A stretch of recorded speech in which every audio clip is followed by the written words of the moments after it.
সিদ্দিক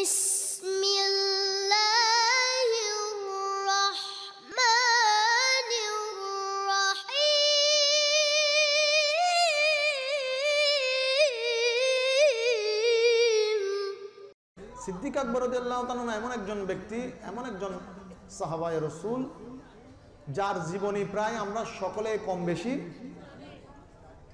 কিন্তু এমন এক চরিত্রের অধিকারী যার জীবনী জানার পরেও একই জীবনী আবার যখন জানে তখন ঈমানটা আরেকটু মজবুত হয়ে যায়। ঠিক না বেটি? কারণ ওনারা ওই চরিত্রের অধিকারী ছিলেন। মুআজ্জাজ হাজিরিন, সারা দুনিয়ার ভেতরে রাসূল পাক সাল্লাল্লাহু আলাইহি ওয়াসাল্লাম বলেন, শুধু দুইজন ব্যক্তি কোনদিন মূর্তি পূজা ইসলাম জাহের হওয়ার পরে কিংবা আগে কোনদিন মূর্তি পূজা, একজন হচ্ছেন সিদ্দিক আকবর, আরেকজন হচ্ছে মাওলায়ে কায়নাত মাওলা আলী শারা খোদা। এই দুইজন কোনদিন মূর্তি পূজা মাত্র দুইজন। তার মধ্যে সিদ্দিক আকবর রাদিয়াল্লাহু তাআলা নিজের কথা নিজে বলছেন, আমি সিরিয়ার মধ্যে ব্যবসায় উদ্দেশ্যে গেলাম। আরবের মানুষ বেশি ব্যবসা করত সিরিয়াতে, আমি সিরিয়াতে ব্যবসার জন্য গেলাম। হঠাৎ করে একদিন রাতের বেলা আমি স্বপ্ন দেখছি, ওই আকাশের চন্দ্র সূর্য আমার কোলের মধ্যে এসে স্থান নিয়েছে। আকাশের চন্দ্র সূর্য কার কোলে?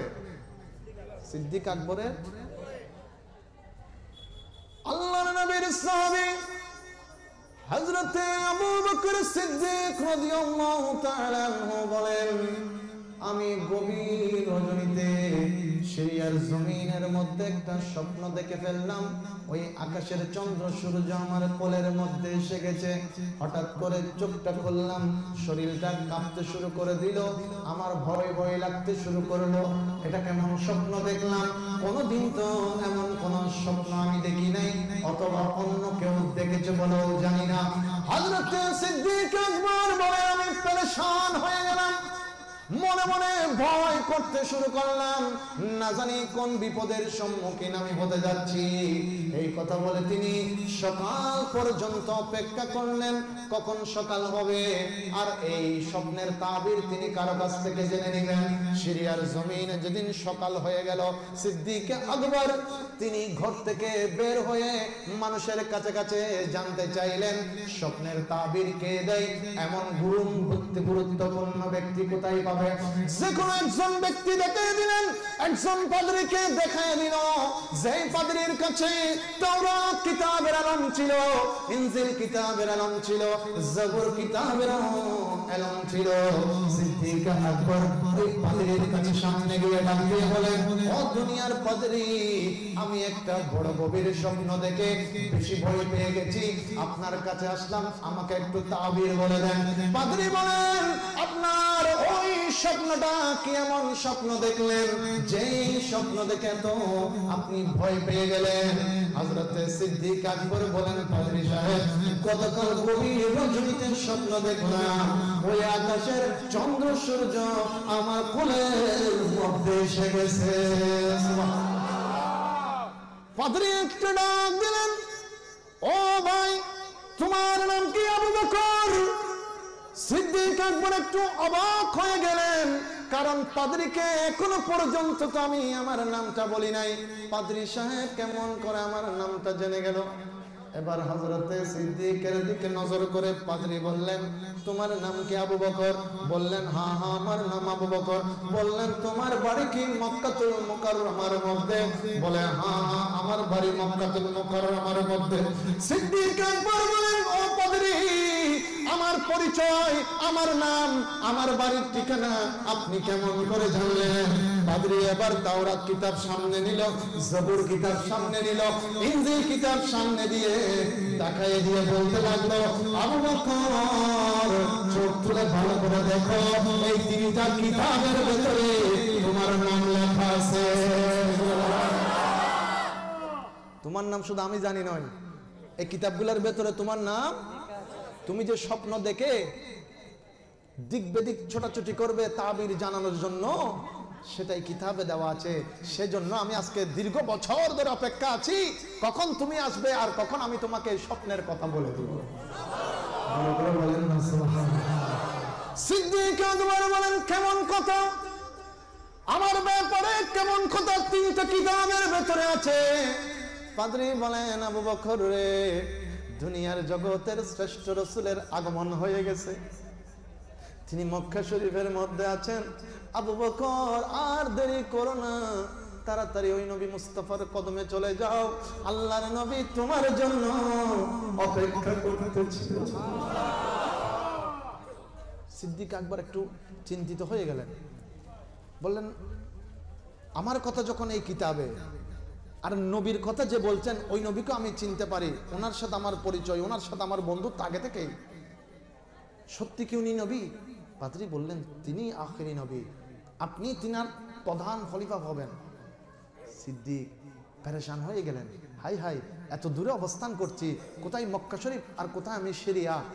সিদ্দিক আকবর বলেন আমি তো আর সিরিয়াতে মন মানে না, কখন আমি মুস্তাফার কদমে গিয়ে মুসলমান হব। সিদ্দিক আকবর তাড়াহুড়া করছেন। পাদ্রী একটা ডাক দিয়ে বলেন ও সিদ্দিক, তাড়াহুড়া করিও না, একটু অপেক্ষা করো, একটু অপেক্ষা করো।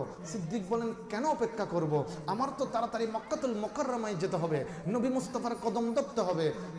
ওই পাদ্রী বলেন আবু বকর, ওই নবীর সাথে জীবনে আমার কোনোদিন সাক্ষাৎ হবে না, আমি একটা চিঠি লিখে রেখেছি, একটু আমার পক্ষ থেকে ওই নবীখানে চিঠিখানা তুমি পৌঁছে।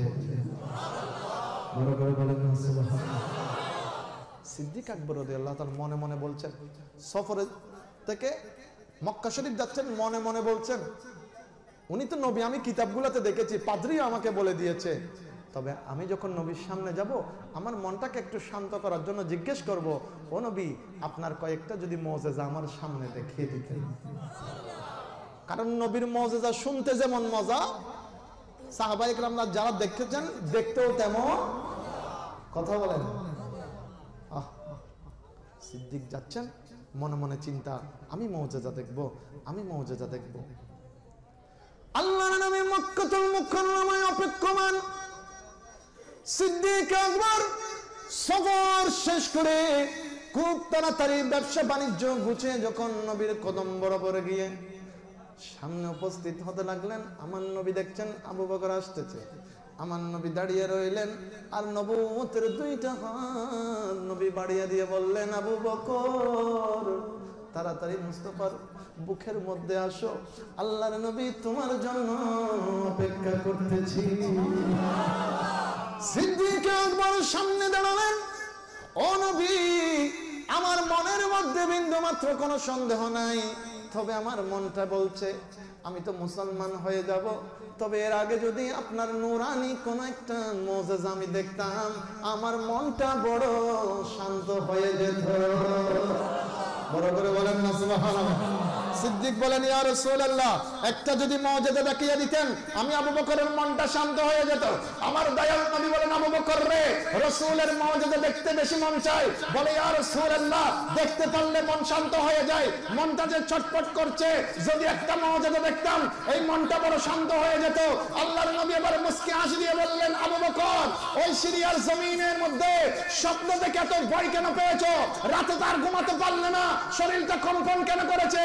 সিদ্দিক আকবর বলেন ইয়া রাসূলুল্লাহ স্বপ্ন দেখেছি সিরিয়ার জমিনে আপনি রয়েছেন মক্কাতুল মুকাররমায়, আপনি কেমন করে জানলেন এই স্বপ্নের কথা? আমি আবু বকর এবং ওই পাদ্রী ছাড়া আর কেউ জানে না। আমার দয়াল নবী বলেন আবু বকর রে স্বপ্ন দেখে যখন তুমি ভয় পেয়েছো, সিরিয়ার জমিনে যখন তোমার ঘুম ভেঙে গেছে, তখনও আমি মুস্তাফা তোমার সামনে উপস্থিত ছিলাম। চিৎকার করে সুবহানাল্লাহ। আল্লাহু আকবার।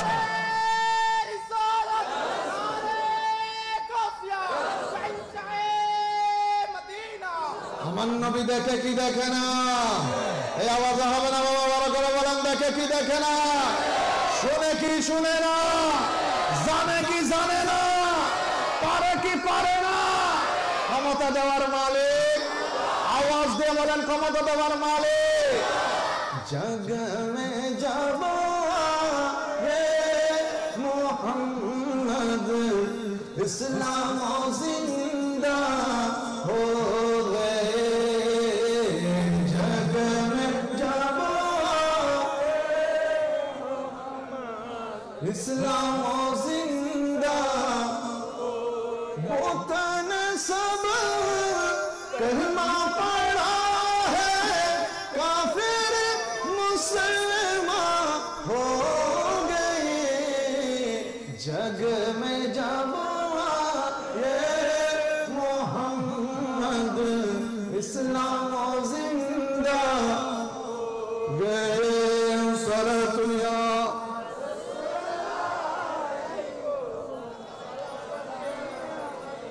सलातुया रसूलल्लाह। সিদ্দিক আকবর বললেন, ইয়া রাসূলুল্লাহ, স্বপ্ন দেখলাম ওখানে, আপনি এখান থেকে দেখেন। রসুল বলে, শুধু এখান থেকে না, যেখানে স্বপ্ন দেখেছো রসুল সেখানে উপস্থিত। সুবহানাল্লাহ বলেন না? কোরআন আল্লাহ পাক বলছেন না, বিসমিল্লাহির রহমানির রহিম, ইয়া আইয়ুহান নবী ইন্না আরসালনাকা শাহিদান ওয়া মুবাশশিরান ওয়া নাযীরা। ও রাসূল, আপনাকে সব জায়গার জন্য সাক্ষী বানিয়ে দিলাম। সাক্ষী কে হয়? যে চোখে, কথা বলেন, যে চোখে কোরআন কি মিথ্যা বলে? কথা বলেন, কোরআন কি মিথ্যা বলে? কোরআনের ভেতরে কোনো মিথ্যা আছে? কোনো সন্দেহ আছে? সেজন্য আল্লাহ পাক কুরআনুল কারীমের মধ্যে ঘোষণা দিয়ে দিলেন।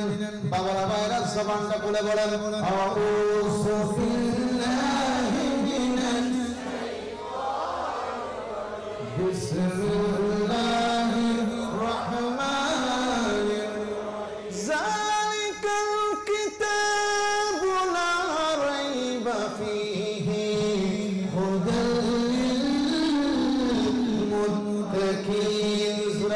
সুবহানাল্লাহ। আল্লাহ পাক রব্বুল আলামিন বলেন, দুনিয়ার জমিনের মধ্যে যখন কোন মানুষ একটা বই লিখে দেয়, কিতাব লিখে দেয়, পিছনে লিখে দেয়, ভুল ত্রুটি হলে ক্ষমা সুন্দর দৃষ্টিতে দেখবেন। তবে আমি আল্লাহ পাক রব্বুল আলামিন তোমাদের জন্য এমন একটা কিতাব পাঠিয়ে দিলাম, যে কিতাবের ভেতরে বিন্দু মাত্র কোনো সন্দেহ নাই। জোরে বলেন, কোনো সন্দেহ আছে? সিদ্দিক আকবর রসুলকে বলছেন, রসুল ঠিক আছে, তাহলে আমি কলমা পড়ে নিচ্ছি। আমার নবী মুস্কে হাসি দিয়ে বলে, আবু বকর, আমি রসুল দেখছি তোমার মনে কোনো শান্ত হয় নাই। সিদ্দিক বলছেন, হুজুর আমি কলমা পড়ে দিচ্ছি। রসুল বলছেন, আমি দেখছি তোমার মনে কোনো শান্ত। মনের খবর নবী জানে কি জানে না? সহিহ বুখারী শরীফের মধ্যে আল্লাহর নবী বলেন, ইন্নী আসমাউ মা লা তাসমাউন। আমি যা শুনি তুমি তা, তোমরা তা। সিদ্দিক আকবর মনে মনে বলছেন, কিন্তু আমার নবী বলছেন সেটা আমি শুনে ফেলি। ইয়া রাসূলুল্লাহ, সত্যি আমার মনে চাই আরেকটা কিছু জানতে, আরেকটা কিছু শুনতে, কারণ নবুয়তের জবানে যা বলেন তাই মিষ্টি মিষ্টি লাগে। আমার রাসূল বললেন, আবু বকর, ওই পাদ্রী যে তোমার কাছে একটা চিঠি পাঠিয়েছে, চিঠি কেন তুমি মুস্তাফার হাতে দিয়ে দাও? সিদ্দিক আকবর চোখগুলো বড় বড় করে ফেললেন, ইয়া রাসূলুল্লাহ, এই চিঠির কথা তো আমি আপনাকে বলিনি। এই চিঠির কথা শুধু ওই পাদ্রী আর আমি ছাড়া আর কেউ জানে না। আপনি কেমন করে জানেন? সিদ্দিক, তুমি এখনো বুঝতে পারো নাই, যখন চিঠিখানা তোমার সামনে দিয়ে দিচ্ছে মুস্তাফা তখনও উপস্থিত। রাসূল তখনও দেখছি চিঠিখানা বের করে রসুলের হাতে দিলেন। আমার রসুল চিঠিখানা নিয়ে দুই নয়নের চোখের পানি মোবারকগুলা ছেড়ে দিলেন। রসুল চিঠিখানা পড়ছেন আর চোখ মোবারকের পানিগুলো ঝরতে লাগলো। সিদ্দিক বলেন, ইয়া রাসূলুল্লাহ, কেন কাঁদতে লাগলেন? কেমন কষ্টের কথা লেখা আছে? হুজুর কেন, এখানে কি কোনো এমন লেখা আছে যেটার জন্য আপনি কষ্ট পেয়েছেন? আমার রাসূল বলেন, আবু বকর, তোমারও কি শুনতে মন চায়? সিদ্দিক বলেন, ইয়া রাসূলুল্লাহ, যদি শুনতাম বড় ভালো লাগতো। আমার নবী বলেন, পাদ্রী লিখেছে, ও আল্লাহর নবী, আমার সাথে কোনোদিন আপনার দেখা হবে না, আমার সাথে কোনোদিন দুনিয়াতে আপনার সাক্ষাৎ হবে না। তবে ও আল্লাহর রাসূল, আমি যদিও এতদিন পর্যন্ত হযরত ঈসা আলাইহিস সালামকে মেনেছি, আজকে থেকে আমি আপনি রাসূলের গোলাম হয়ে গেলাম। চিঠির মধ্যে লিখে দিয়েছে, হুজুর আপনাকে না দেখে আবু বকর সিদ্দিকের কাছে তার সামনে থেকে আমি ঈমানের ঘোষণা দিলাম, তার সামনে থেকে জানিয়ে দিলাম আমি আপনি রাসূলকে মহব্বত করি, আপনি রাসূলকে ভালোবাসি, আপনাকে বিশ্বাস করেছি, আল্লাহকে বিশ্বাস করেছি। ও রাসূল, হাসরের ওই কঠিন মুসিবতের টাইমে একটু আমাকে ভুলবেন না, কারণ আমি ওই দিনও আপনার কদমের মধ্যে থাকতে চাই। রাসূলের কদমে যারা জায়গা পাবে তাদের কোনো চিন্তা, মুআজ্জাজ হাজিরিন, এখানে মানুষ কম থাকতে পারে, সমস্ত এলাকা মিলালে এখানে মানুষ পুরা এলাকা যদি মিলাতে যাই মানুষ কম না বেশি? সমস্ত এলাকার থেকে মানুষ কম না? কম হতে পারে, তবে এই যতগুলি মানুষ উপস্থিত নবী প্রেমিক, এগুলো এক একজনের যদি ঈমানটাকে এক পাল্লায় দেওয়া হয়, ওই 1 কোটি কাফেরকেও এক পাল্লায় দিলে এদের ঈমান একজনের ভারী হবে। কারণ মানুষ যেদিকে বেশি সেদিকে দেখে ঈমানদার হয় না। যদি যেদিকে মানুষ বেশি সেটা দেখে ঈমানদার হতো, তাহলে কারবালার জমিনের ইয়াজিদ বাহিনীরা ঈমানদার হতো, ঠিক না বেঠে? আমার নবী বলছেন কারবালার জমিনে ওই ইয়াজিদ বাহিনী 22,000 হবে, তবে 22,000 দেখে ঈমানদার মনে করো না। আমার হুসাইন যেদিকে সেদিকে মাত্র 72 জন থাকবে, তবে 72 জনে হচ্ছে ঈমানদার, তাদের কদম ধরলে জান্নাতে যাওয়া যায়। চিৎকার দিয়ে বলেন সুবহানাল্লাহ। আওয়াজ দিয়ে বলেন আমরা হুসাইনি নাকি ইয়াজিদি? হুসাইনি নাকি ইয়াজিদি? হুসাইনি। কারণ হুসাইনি মুসলমানরা দুর্বল হতে পারে, ঈমান দুর্বল। টাকার দিক দিয়ে, সম্পদের দিক দিয়ে, জোরাজোরির দিক দিয়ে, ক্ষমতার দিক দিয়ে দুর্বল হতে পারে হুসাইনি মুসলমান, তবে ঈমানের দিক দিয়ে কোনো দুর্বল বই যাবো। ওনারা শুধু জায়গা গরম, তার ডাহিকেরও বোম বইতো না আল্লাহর মতো। আশেখ রসুল তো জিয়ত পানিত বই যাবো, আবার এলে জোরাজোরি করলে একজনের তুলে আরেকজন বই যাবো। এখানে একবার দরুদ শরীফ পড়ান, আল্লাহুম্মা, আরেকখানা করি সাইয়্যিদিনা মাওলানা মুহাম্মদ ওয়া আলা আলিহি। ইচ্ছা করলে প্রাণের নবী তাকতে পারতেন আরশে, উম্মতেরি মায়ায় পড়ে শুয়ে আছেন মদিনায়। আল্লাহুম্মা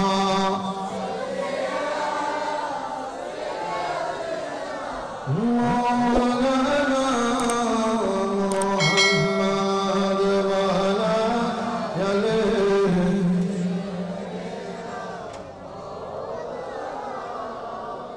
আল্লাহর নবীর মুজিজা দেখার পরে সিদ্দিক আল্লাহর নবীর সামনে দাঁড়িয়ে বললেন, ও আল্লাহর নবী, আমি আর দেরি করতে চাই না, একটু মেহেরবানি করে সিদ্দিক আপনার গোলাম বানিয়ে দেন, আল্লাহর হাকিকতান বান্দা বানিয়ে দেন, আমাকে আপনার নূরানি জবান দিয়ে কলমা শরীফটা পড়াইয়া দেন। আল্লাহর নবী বুকের সঙ্গে লাগালেন, আবু বকর তাড়াতাড়ি তোমার জবানটা খুলে দাও আর পড়ে দাও লা ইলাহা ইল্লাল্লাহু মুহাম্মাদুর রাসূলুল্লাহ। সকলে বলুন সাল্লাল্লাহু। সিদ্দিক আকবর মুসলমান হয়ে গেলেন, রাসূল পাকের সাহাবী হয়ে গেলেন, রাসূল পাকের বন্ধু হয়ে গেলেন, আল্লাহর নবীর কদমের মধ্যে থাকতে লাগলেন। হঠাৎ একদিন আবু জাহেল এসে নবীর সামনে দাঁড়িয়ে ডাক দিয়ে বলেন, ও মুহাম্মদ। সকলে বলুন সাল্লাল্লাহু আলাইহি ওয়াসাল্লাম। ও মুহাম্মদ, তুমি বড় বিশ্রী, তুমি বেশি সুন্দর। এই বলে যখন আবু জাহেল ডাকটা দিল, আমার সিদ্দিক আকবর দাঁড়িয়ে গেলেন আর চিৎকার দিয়ে বলতে লাগলেন, ও আল্লাহর নবী, ওই রব্বে করিমের কসম করে বলছি, আমি সিদ্দিক আকবর ঘোষণা দিলাম, আপনি নবীর মতো সুন্দর কোনো কেউ হতে পারে না। আমার নবী আবু জাহেল যখন বিশ্রী বলেছে, আমার নবী বলছেন ঠিক বলেছ। সিদ্দিক যখন সুন্দর বলেছেন, নবী বলছেন তুমিও ঠিক বলেছ। সাহাবায়ে কেরাম একটু অবাক হলেন, ইয়া রাসূলুল্লাহ, একটাই কথা, একজন বিশ্রী বলেছে, আপনি বললেন ঠিক বলেছে, একজন সুন্দর বলেছে, আপনি বললেন ঠিক বলেছে, হুজুর আমরা কোনটা মানব? আমার নবী বললেন, ও সাহাবীরা, আনা মেরাতুল্লাহ, আমি রাসূল তো আল্লাহ দেখার আয়না। দুনিয়াতে আমার সামনে যারা দাঁড়ায়, আমাকে সামনে নিয়ে যারা দাঁড়ায়, তারা আমাকে দেখে না, বরং আমার ভেতরে নিজেকে দেখে। আবু জাহেল আমার সামনে দাঁড়িয়েছে, নিজেকে দেখে দেখে বিশ্রী বলেছে, আর সিদ্দিক যখন আমার সামনে দাঁড়ায়, যেহেতু সিদ্দিক আমাকে মহাব্বত করে, আমার ভেতরে সিদ্দিক নূর দেখেছে, তাই নূর দেখে দেখে সিদ্দিক সুন্দর বলেছে। বড় করে বলেন না। কুরআনুল কারীম আল্লাহ পাক বলছেন বিসমিল্লাহির রহমানির রহিম ইন্নাল্লাযীনা ইউযুনাল্লাহা ওয়া রাসূলাহু লা'নাহুমুল্লাহ ফিদ দুনিয়া ওয়াল আখিরাহ। যারা আল্লাহ এবং রাসূলকে কষ্ট দেয় তাদের দুনিয়াও শেষ। কথা বলেন কার ঘোষণা? কথা বলেন কার ঘোষণা? আল্লাহর ঘোষণা। এবার আসেন সংক্ষেপে বলে ফেলি। সিদ্দিক আকবর যে টাইমে আবু জাহেলও, সিদ্দিক আকবর নবী দেখেছেন, নবী দেখে দেখে কলমা পড়েছেন, ইমানদার হয়েছেন। আবু জাহেল নবী দেখেছে তবে নবীর প্রতি ঈমান। আবু জাহেল দুনিয়ায় আসার কারণে একটা ঘরের ভেতরে ছিল, আর সিদ্দিক আকবরও দুনিয়ায় আসার পরে একটা ঘরের মধ্যে। আল্লাহ যে বলছেন দুনিয়াও শেষ আখিরাতও শেষ। গভীর মনোযোগ। নবী ওয়ালা হলে লাভটা কি, আর নবী ছাড়া হলে অবস্থাটা কি, সেদিকে একটু নজর দেন। আবু জাহেল একটা ঘরে ছিল, দুনিয়া থেকে লানত নিয়ে চলে গেল। লানতুল্লাহ, দুনিয়া থেকে যেখানে গেছে সেখানে লানত।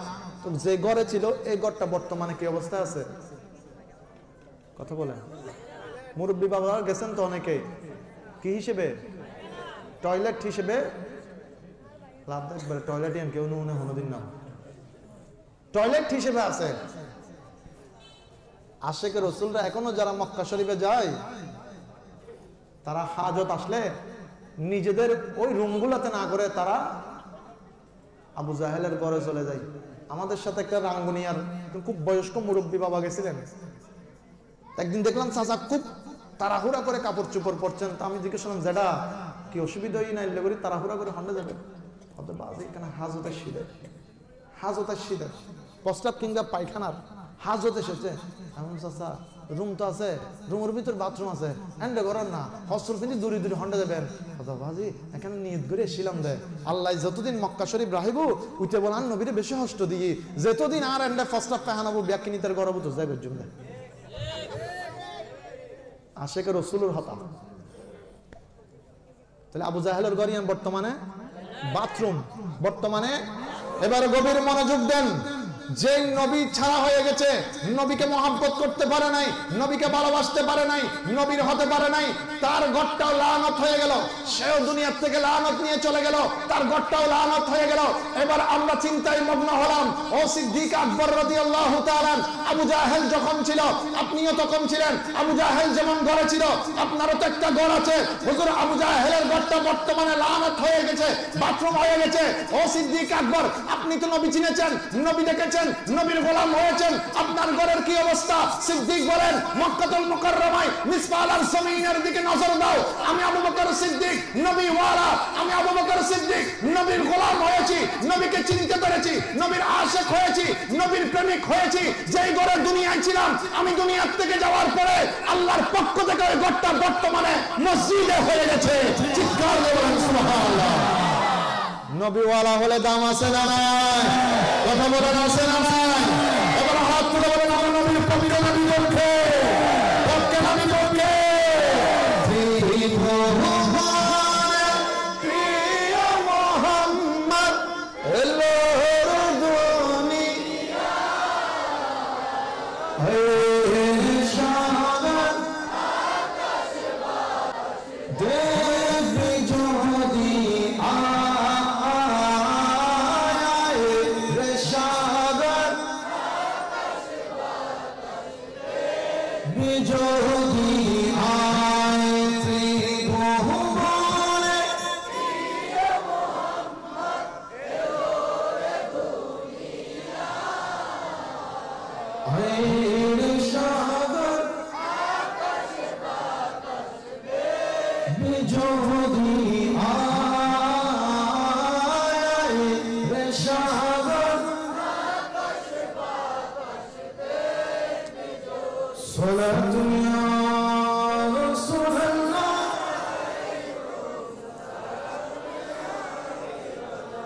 তাহলে কি বুঝলেন? নবীর পক্ষে হয়ে গেলে শুধু মানুষটা দামি হয় না, যে ঘরের ভেতরে তাকে আল্লাহ ওই ঘরটাকেও দামি বানায় দেন। না হলে মক্কা শরীফ হানায়ে কাবার সাথে হেরাম শরীফের সাথে সিদ্দিক আকবর রাদিয়াল্লাহু আনহু ঘরের দূরত্ব মাত্র 2 থেকে 3 মিনিট। এত কাছে আর একটা মসজিদের দরকার ছিল না, তারপর আল্লাহ এখানে মসজিদ বানিয়ে দিয়েছেন যেহেতু সিদ্দিক নবীওয়ালা হয়েছে। মুআজ্জাজ হাজিরিন, আল্লাহর নবী বলেন আসহাবি কান্নুজুম বিআইহিম ইক্তাদাইতুম ইক্তাদাইতুম, আমার সাহাবায়ে কেরামদের একজনকে অনুসরণ করো, তুমি জান্নাতের পথ পেয়ে যাবে। গভীর মনোযোগ দেন, সময় নাই, আমি খুব তাড়াতাড়ি বিষয়টাকে শেষ করে দেওয়ার চেষ্টা করছি, আল্লাহ তৌফিক দান করুন। একটু বড় করে বলেন। আল্লাহর নবী সাল্লাল্লাহু আলাইহি ওয়াসাল্লাম সিদ্দিক আকবরের কাছে আংটি মোবারকটা দিলেন। আবু বকর একটা কাজ করো, ইয়া রাসূলুল্লাহ কি করতে হবে? দোকানে নিয়ে যাও, লা ইলাহা ইল্লাল্লাহ একটু লিখে দিয়ে আসি। কার আংটি মোবারক? নবীর। কার আংটি মোবারক? লিখতে কি বললেন? কথা বলেন। আবু বকর লিখে দাও। সাহাবায়ে কেরামের আকীদাটা ধরেন, জান্নাতের পথ পেয়ে যাবেন, রাসূল বলছেন। এখন আমরা দেখি অনেক জায়গায় মসজিদের মধ্যে শুধু আল্লাহু আছে, আমার নবীর নামে পাক ফেলে দেওয়া হয়েছে। এটা আমি কারো বদনামি করে বলি না, তবে যারা গুস্তাখ রাসূল তাদের বদনামি করতে আমার কোনো কম্পন সৃষ্টি হয় না। যে নবী চিনে নাই তার আবার সুনাম আর বদনাম কি? বলে আল্লাহর পাশে নবীর নাম লেখা যাবে, নাউজুবিল্লাহ বলবেন না? আর একটু বড় হবে আওয়াজ, নাউজুবিল্লাহ বলবেন এই বরিশাল বাজারে, আর আল্লাহ জুতার বাড়ি তার ঘরে ঘরে পৌঁছাইয়া দিবে। একটু দিতে মন চায় না বাবা? বড় করে বলেন নাউজুবিল্লাহ। আর একবার সাহাবায়ে কেরামের আদর্শ দেখেন, আমি বলবো না, আমার কথা শুনেন। সাহাবায়ে কেরামের আদর্শ দেখেন, রাসূল বলেছেন তাদেরকে অনুসরণ করো। এবার সাহাবায়ে কেরাম কি করেছেন, কি চেয়েছেন, আমি আপনি কি চাচ্ছি সেটা আবার আপনি নিজেই বিবেচনা করবেন। রাসূল আংটি মোবারক দিলেন, আবু বকর লা ইলাহা ইল্লাল্লাহ লিখে দাও। সিদ্দিক আকবর যাচ্ছেন, যেতে যেতে মনে মনে চিন্তা করে, রাসূল লা ইলাহা ইল্লাল্লাহ লিখতে বলেছে, তাওহীদের স্লোগান দিতে বলেছে, কিন্তু আমি তো কোনোদিন লা ইলাহা ইল্লাল্লাহকে দেখি নাই, আমি তো কোনোদিন ওই আল্লাহর পরিচয় জানতাম না, আমি তো কোনোদিন ওই আল্লাহর সাথে কথা বলতে পারি নাই, আমি তো কোনোদিন ওই আল্লাহর সাথে সাক্ষাৎ করতে পারি নাই, আমি তো ওই আল্লাহকে চিনেছি আমার মুস্তাফার হাতে। বড় করে বলে, আমি আল্লাহ চিনেছি কার জন্য? নবীর জন্য। বলেন, আমি আল্লাহ চিনেছি কার জন্য? নবীর জন্য। চিন্তা করে করে দোকানের মধ্যে গেলেন, দোকানদারকে বললেন, ভাই এখানে শুধু লা ইলাহা ইল্লাল্লাহ লিখিও না, বরং সাথে সাথে মুহাম্মাদুর রাসূলুল্লাহ লিখে দাও। বড় করে বলেন। যাই হোক, লম্বা কথা ছোট করে ফেললাম। ওই কাজটা যখন শেষ হয়ে গেল, সিদ্দিক আকবর বড় মন খুশি করে ওই আংটিটা নিয়ে রাসূল পাকের কদমে পাকের মধ্যে যখন এসে গেল, আমার রাসূল পাকের হাত মোবারকের মধ্যে যখন দিল, রাসূল ডাক দিলেন, আবু বকর শুধু লিখতে বলেছিলাম লা ইলাহা ইল্লাল্লাহ, তবে এখন তো দেখছি আরেকটু বাড়তি লিখেছো, সেটা কেন লিখলে? আবু বকর সিদ্দিক বলেন, ইয়া রাসূলুল্লাহ, ওই আল্লাহ পাক রব্বুল আলামিনের কোন পরিচয় আমি আবু বকর জানতাম না, তবে আমি ওই আল্লাহকে চিনেছি আপনি রাসূলের জন্য, ওই আল্লাহর পরিচয় পেয়েছি আপনি দয়াল নবীর কারণে।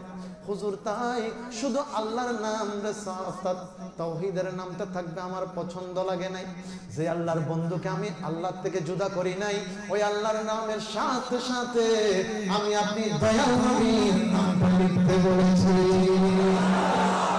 সিদ্দিকের চরিত্র, সিদ্দিক আকবর রাদিয়াল্লাহু তাআলা আনহুর আমল হচ্ছে আল্লাহর সাথে নবীর নামটা যুক্ত করে লিখে দেওয়া। আওয়াজ দিয়ে বলেন না সুবহানাল্লাহ। রাসূল পাক বলছেন, আবু বকর তুমি বলছো শুধু নবীর নাম লিখেছো, আমার নাম লিখেছো, আপত্তি নাই, এটা তো মেনে নেওয়া যায়, আমার সমস্যা নেই, তবে আবু বকর তোমার নামটা যে দেখা যায় এটা কে লিখেছে, এটা কেন লিখেছো? সিদ্দিক আকবর অবাক হয়ে গেলেন, ডাক দিলেন, ইয়া রাসূলুল্লাহ, ওয়াল্লাহি ওই আল্লাহ পাকের কসম করে বলি যে আল্লাহর কুদরতের হাত মোবারকে আমি আবু বকরের জান রয়েছে, হুজুর আমি আমার নাম লিখতে বলি নাই, আমি আমার নাম লিখতে বলি নাই। আল্লাহর নবী দাঁড়িয়ে আছেন, সিদ্দিক আকবর দাঁড়িয়ে আছেন, হযরত জিবরাইল এসে গেলেন, ইয়া রাসূলুল্লাহ, আল্লাহ পাক হুকুম করেছে যে আবু বকর আল্লাহর নামের সাথে নবীর নামকে যুক্ত করে দিয়েছে, বন্ধুর নাম থেকে বন্ধুর নাম জুদা করে নাই। আমার আল্লাহ আমি জিবরাইলকে হুকুম দিয়েছে আমার বন্ধুর নামের সঙ্গে মুস্তাফার নামের সঙ্গে আবু বকরের নামটাও যুক্ত করে দাও। চিৎকার করে সুবহানাল্লাহ। আল্লাহু আকবার।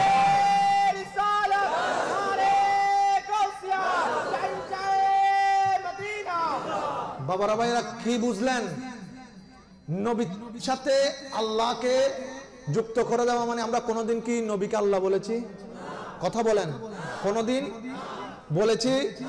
তো এখানে শিরিকের কোনো ফতোয়া, আমরা নবীকে মেনেছি নবী হিসেবে আর আল্লাহকে মেনেছি আল্লাহ হিসেবে, এখানে শিরিকের কোনো ফতোয়া। অনেকে মাজারে গেলে শিরিক ফতোয়া দেয়, আমি বলবো আল্লাহর কি কোনো মাজার আছে?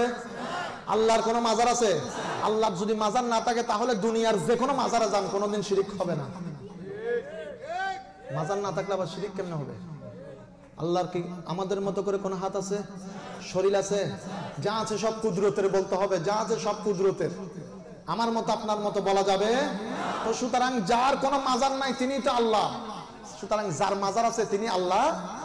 তো এবার এই মনে করে আপনি যে কোনো মাজারে চলে যান, কোনোদিন শিরিক হবে না, ঠিক না?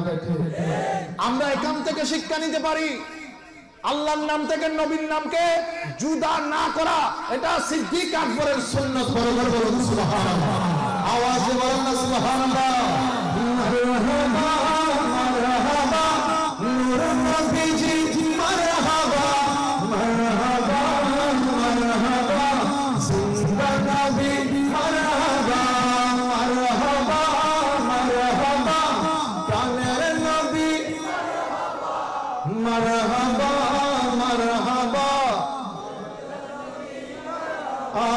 জিন্দা নবী।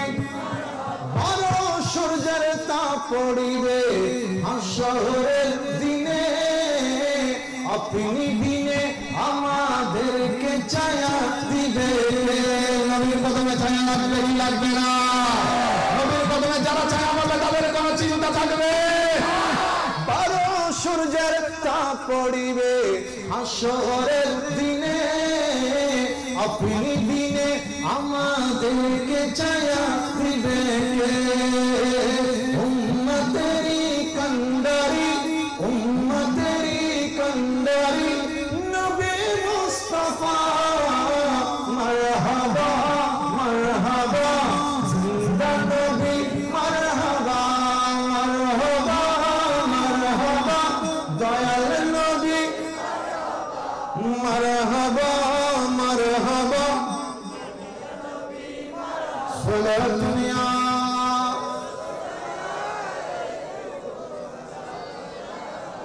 সালাত দুনিয়া রাসূলুল্লাহ।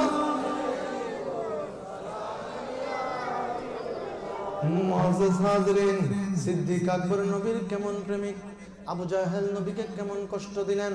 সিদ্দিক আকবর মক্কার বাজারের মধ্যে ব্যবসার উদ্দেশ্যে কাজ করছিলেন। হঠাৎ করে একজন মানুষ গিয়ে ডাক দিয়ে বললেন, আবু বকর এখনো কি ব্যবসায়ী থাকবে? ওইদিকে তাড়াতাড়ি চলে যাও, দেখে আসো তোমার নবী নামাজে দাঁড়িয়েছেন আর তোমার নবীর পিঠ মোবারকের মধ্যে আবু জাহেল উঠের নারী বুড়ি গুলো উঠাইয়া দিয়েছে। সিদ্দিক আকবর ব্যবসা ফেলে দিলেন, কাজকর্ম ফেলে দিলেন, দৌড়তে দৌড়তে গেলেন। হায় হায় আমার রাসূলকে কে কষ্ট দিচ্ছে। আবু জাহেলের সামনে যখন চলে গেলেন, দেখতে লাগলেন আবু জাহেল শুধু নবীজির পিঠ মোবারকের উপরে নারী বুড়ি তুলে দিলে ক্ষান্ত হয় নাই, শান্ত হয় নাই, লাঠি নিয়েছে নবীকে মারার জন্য। আবু জাহেল যখন লাঠি নিল মারার জন্য, সিদ্দিক আকবর রাদিয়াল্লাহু তাআলা আনহু গিয়ে আমার রাসূলের সামনে বসে গেলেন। লাঠির বাড়িটা গিয়ে সিদ্দিকের মাথার মধ্যে লেগে গেল। ওই মাথার জোরে জোর করে রক্ত পড়তে শুরু করলো। এক পর্যায়ে রক্ত পড়তে পড়তে সিদ্দিক আকবর দুর্বল হয়ে বেহুশ হয়ে পড়লেন। কয়েক ঘন্টা বেহুশ ছিলেন। চোখটা যখন খুললেন, দেখে তিনি বাইরে নয় ঘরের ভেতরে আছেন। ওনার সামনে ওনার আম্মাজান বসে আছেন। সিদ্দিক আকবরের মা ডাক দিয়ে বলেন, আবু বকর, ও আমার কলিজার টুকরা সন্তান, এখন কেমন লাগছে তোমার? এখন কেমন লাগে বাবা? বেশি কি কষ্ট হয়? আবু বকর বলেন, মা গো, আমার কষ্টের কথা বলবো পরে, আগে তাড়াতাড়ি বলো আমার দয়াল নবী কেমন আছে? আওয়াজ দিয়ে বলেন সুবহানাল্লাহ। সিদ্দিক আকবরের মা বলেন, আবু বকর, নবীর কথা বলবো পরে, নবীর খবর নেওয়ার এখন প্রয়োজন বোধ করি না, আগে তুমি নিজের চিন্তা করো।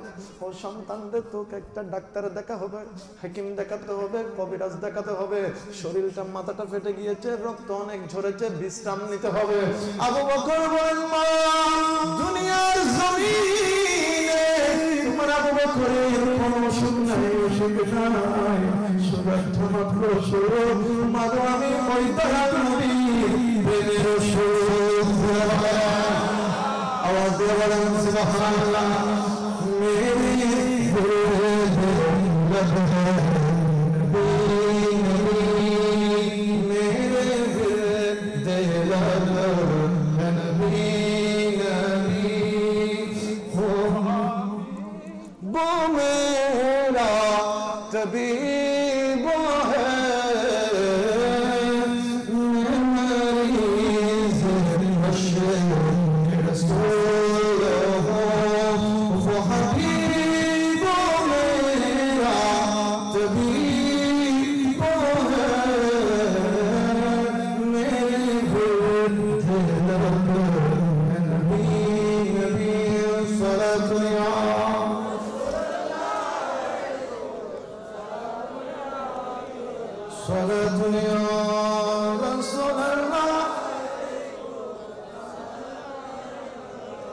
সিদ্দিক আকবর রাদিয়াল্লাহু তাআলা বলেন নবীর প্রেম সেজন্য আমাদের বাংলার জমিনের চট্টগ্রামের জমিনের যিনি ইমাম আহলে সুন্নাত হুজুর আল্লামা গাজী শের বাঙ্গাল রাহমাতুল্লাহি তাআলা আলাইহি দরবারের আঙিনায় লেখা রয়েছে मैं तो बीमार কথা বলেন मैं तो बीमार নবী হু। আমাদের প্রত্যেকের শরীরের ভেতর একটা একটা অসুখ বাসা বেঁধেছে, বলে সেটা দুনিয়ার কোনো ডাক্তারি ওষুধ নয়, সেই অসুখের নাম হচ্ছে মুস্তাফার মহব্বতের অসুখ। ঠিক না বেটে? প্রত্যেক অন্তরে আছে না? সেজন্য আজিজুল হক শের বাঙ্গারা বলছেন আমি যখন দুনিয়ার থেকে চলে যাব আমার মাজারকে উঁচু করবে, আমার মাজারকে উঁচু করবে, আমার মাজারকে উঁচু করবে। ও আল্লামা গাজী আজিজুল হক শের বাঙ্গারা, মানুষ যখন ইন্তেকাল করে মাজার যখন উঁচু করব কেন? আপনার ইন্তেকালের পরে মাজার উঁচু হবে কেন? কারণটা কি? ইমামে আহলে সুন্নাত বলে দিলেন দুনিয়ার জমিন থেকে আমি যখন কবরে আলমে বরজখে শুয়ে পড়ব আমার দয়াল নবী এসে যাবে আর আমি আজিজুল হক শের বাঙ্গারা দাঁড়িয়ে দাঁড়িয়ে নবীকে সালাম দিব। দাঁড়িয়ে দাঁড়িয়ে নবীকে। এই আকীদা সুন্নিদেরকে দিয়ে গেলেন, ও সুন্নিরা এই আকীদা রাখো, এই আকীদা রাখো, এই আকীদা রাখলে তুমি নাজাত প্রাপ্ত। বড় করে বলেন না সুবহানাল্লাহ। জীবনে কোনোদিন নবী দেখলাম না, জীবনে কোনোদিন নবী দেখলাম না। অনেক মুরব্বী বাবা বলে বাবা আমার বয়স 70 হয়ে গেছে, 80 হয়ে গেছে, কোনোদিন নবীকে দেখি নাই। চাচা নবীকে দেখেন নাই, খুব কি কষ্ট লাগে? বলে বাবা কষ্ট আছে, তবে একটা মনে বড় একিন আছে। আমি বললাম চাচা সেটা কোনটা একিন, কেমন একিন? বলে বাবা রে আমি 70-80 বছরে যদিও কোনোদিন নবী দেখি নাই, তবে আমার বিশ্বাস বলে আমি যেদিন শুয়ে যাব সাকরাতের মুহূর্তে ওই দিন আমার দয়াল নবী আমার সামনে আসবে। কথা বলেন বিশ্বাস আছে না নাই? আমার নবী আসলে পারে কি পারে না? ক্ষমতা আছে না নাই? এই ক্ষমতা দেওয়ার মালিক আওয়াজ দিয়ে বলেন মালিক আল্লাহ। আল্লাহ আমার নবীকে সেই ক্ষমতা দিয়ে দুনিয়ায় পাঠিয়েছেন প্রত্যেকটা উম্মতের, শুধু শিওরে শিওরে নয় কবরে কবরেও পৌঁছে যাবে। কথা বলেন না সুবহানাল্লাহ। হাজরিন আর 5টা মিনিট, যেহেতু কমিটির থেকে আমাকে 12:30 বলছেন, আমি আর এর ভিতরেই শেষ। 5 মিনিট অসুবিধা হয়ে যাবে ভাইজান? 5 মিনিট শেষ। সিদ্দিক আকবর রাদিয়াল্লাহু আনহু ওনার আকীদাটা কি বুঝলাম? উনি নবীওয়ালা, আর নবীকে শুধু যেমন তেমন করে মহাব্বত করে নাই, যেই মহাব্বত বেমিসাল মহাব্বত। সুবহানাল্লাহ। মুআজ্জাজ হাজরিন, হিজরতের রাতের কথা সবাই জানেন। রাসূল 6 মাস আগে থেকে বলে দিয়েছেন আবু বকর হিজরত করতে হবে, আল্লাহর হুকুম এসে গেলে চলে যেতে হবে। সিদ্দিক আকবর ওই দিন থেকে অপেক্ষায় রইলেন। দয়াল নবী যখন মাওলায়ে কায়নাতকে শোয়া দিলেন বিছানার মধ্যে, রাসূল পাক সাল্লাল্লাহু আলাইহি ওয়াসাল্লামের 50 জন যুবক মিলে, আবু জাহেল, উতবা, শাইবা, আবুল হাবরা মিলে রাসূল পাকের হুজরা মোবারক ঘিরে ধরেছে। 50 জন যুবককে নিয়ে তলোয়ার হাতের মধ্যে, ধারালো তলোয়ার, মাওলায়ে কায়নাতকে শোয়া দিলেন। রাসূল বলছেন আলী তুমি কি শুয়ে যেতে পারবে? হযরতে মাওলায়ে কায়নাত শাহেনশাহ বেলায়েত বলেছেন ইয়া রাসূলুল্লাহ শুধু শুয়ে যাওয়া নয়, আমি আলী আপনি রাসূলের প্রেমে কুরবান হয়ে যেতে প্রস্তুত। বড় করে বলেন না সুবহানাল্লাহ। সিদ্দিকের ঘরের কিনারায় গিয়ে শুধু একটা ডাক দিয়েছিলেন গভীর রজনীতে, আবু বকর। এমন ভাবে রসুল ডাকটা দিয়েছেন যাতে আবু বকর সিদ্দিক রাদিয়াল্লাহু তাআলা ঘরের মানুষের ঘুমের ডিস্টার্ব না হয়। রসুল এত আস্তে করে ডাক দিলেন দরজার কিনারায় এসে, আবু বকর। সিদ্দিক আকবর লাব্বাইক ইয়া রাসূলুল্লাহ বলে দরজাখানা খুলে দিলেন। আমার দয়াল নবী ডাক দিয়ে জিজ্ঞেস করেছেন, আবু বকর, ঘরের বিছানার মধ্যে যদি শুয়ে থাকতে উঠে এসে দরজা খুলতে কয়েকটা সেকেন্ডের প্রয়োজন হয়ে যেত, আবু বকর তোমার তো কোনো সময় লাগলো না। সিদ্দিক চোখের পানি ছেড়ে দিয়ে বলেছেন, ইয়া রাসূলুল্লাহ 6 মাস হয়ে গেল, আপনি সফরের কথা বলেছেন, হিজরতের কথা বলেছেন, হুজুর বলেন নাই কি সকালবেলা করবেন নাকি রাতের বেলা করবেন, দিনের বেলা করবেন নাকি দুপুর বেলা করবেন, বিকাল বেলা করবেন নাকি সুবহে সাদিকের টাইমে করবেন, সময়টা বলেন নাই। হুজুর আজকে দীর্ঘ 6 মাস হয়ে যায়, দিনের বেলায় মুস্তাফার কদমে থাকি আর রাতের বেলা যখন ঘরে আসি বিছানার থেকে নিজে জুদা হয়ে গেছি। 6 মাস হয়ে গেল নিজের পিঠখানা ওই দরজার সাথে লাগিয়ে দিয়ে কানটা পেতে রইলাম, কখন আমার দয়াল নবী এসে আমাকে ডাক দিবে। বড় করে লম্বা কথা, রসুলের সাথে হিজরত শুরু করলেন। আরবের মানুষ এত বেশি জ্ঞানী ছিল, তারা উটের গোবর নাকে দিলে বুঝতে পারতো এটা কয়দিন আগের, এই গোবরগুলো কয়দিন আগের। পায়ের ছাপ তারা বালিতে দেখলে বুঝে যেত এটা কখনকার। এত বেশি তীক্ষ্ণ মেধা তাদের ছিল। সিদ্দিক আকবরের সাথে রসুল যাচ্ছেন হিজরতের রাত, ওই জবলে সুরের উপর উঠবে। সিদ্দিক ডাক দিলেন, ইয়া রাসূলুল্লাহ আমরা দুইজন যদি হাঁটি কাফেররা বুঝে যাবে এটা আমাদের পথের দ্বারা, এই পথ দিয়ে আমরা গিয়েছি। হুজুর আমি একটা প্রস্তাব দিই। আল্লাহর নবী বললেন, আবু বকর কি প্রস্তাব? সিদ্দিক বললেন, ইয়া রাসূলুল্লাহ আপনি একটু আমি আবু বকর সিদ্দিকের কোলের মধ্যে চলে আসেন। বড় করে বলেন। মানুষ নিজে নিজে, আরবের পাহাড়গুলো পাথরের পাহাড়, আল্লাহ সবাইকে যাওয়ার তৌফিক দান করুন। আমাদের দেশের গুলো মাটির, আরবের পাহাড় পাথরের, একজন মানুষ হাঁটতেই কষ্ট হয়ে যায়। সিদ্দিক বলছেন, ইয়া রাসূলুল্লাহ আমার কোলে চলে আসেন, আমার কোলে আসেন। হাতটা বাড়িয়ে দিলেন, লম্বা কথা ছোট করে ফেলেছি। হযরত রাসূল পাক কোলের মধ্যে উঠলেন। সিদ্দিক ডাক দিলেন, ইয়া রাসূলুল্লাহ আপনার কোনো ওজন নাই, আপনার কোনো ওজন নাই, আপনার কোনো ওজন নাই। কারণটা কি? ও আল্লাহর নবী আপনাকে কোলে নিলাম, কোনো কষ্ট হচ্ছে না, কোনো অনুভূতি হচ্ছে না, এটার কি কারণ? দয়াল নবী বলছেন, সিদ্দিক রে কুরআনের আয়াতের দিকে নজর দাও না। আল্লাহ যে বলেছে, কদ জাআকুম মিনাল্লাহি নূরুন ওয়া কিতাবুম মুবিন। ও আবু বকর নূরের তো কোনো ওজন হয় না, নূরের কোনো ওজন হয় না। ও সিদ্দিক দুনিয়ার জগতের রাসূল যে এমন নূর, যেই নূরের মতো আর কোনো নূর হতে পারে না। চিৎকার করে বলেন সুবহানাল্লাহ। এই নূরের মতো কোন নূর, সেজন্য বাবা শেখরা বলেছি, নূর ওয়ালা আয়া হ্যায়, মোহর লেকর আয়া হ্যায়, সারে আলম মে ये देखो कैसा नूर है।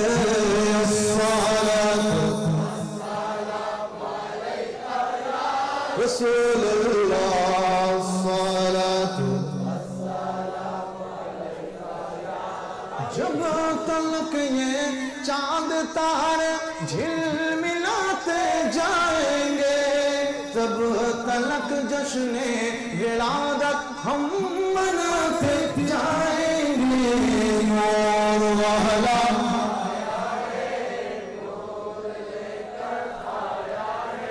सारे आलम में ये देखो छाया है।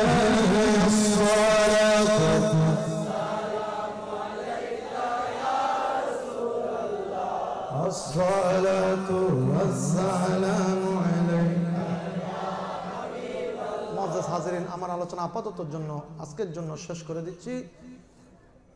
সিদ্দিক আকবর রসুল পাককে নিয়ে পুরো কদমের চাপ দিয়ে তিনি পাহাড়ে উঠেন নাই, বালিতে হাঁটেন নাই, শুধুমাত্র কদম মোবারকের সামনের অগ্রভাগ দিয়ে দিয়ে রসুলকে কুলে নিয়ে নিয়ে তিনি পাহাড়ের দিকে উঠে গেছেন। সুবহানাল্লাহ। একবার নিজের বিবেক দিয়ে চিন্তা করেন কত কষ্ট করে রসুলকে তিনি ওইভাবে মোহাব্বত করে ওই পাহাড়ের পাদদেশে উঠে গেলেন। যাই হোক, এই পরের ঘটনা আপনাদের সকলেরই জানা। সব গর্তগুলো ভরাট করলেন, যেটা করতে পারেন নাই কদমে পাক দিয়ে দিলেন, সাপে দংশন করে দিয়েছেন। সিদ্দিক যখন কান্না করে দিল, রসুল বললেন, পুরা কায়নাতের নবী তোমার কোলে ঘুমায় আর তুমি সিদ্দিক বুঝি কান্না করো। রসুল যন্ত্রণা আর সহ্য হলো না, তাই চোখের পানিগুলো বের হয়ে গেছেন। রসুলের পাক থুতু মুবারক লাগাইয়ে দিলেন, যন্ত্রণা নিভে গেল। সুবহানাল্লাহ। ওই সাপটা যখন বের হয়ে আসলো, রসুল জিজ্ঞেস করেছেন, এ দুনিয়ার সাপ, আমার সিদ্দিককে আঘাত কেন করেছো?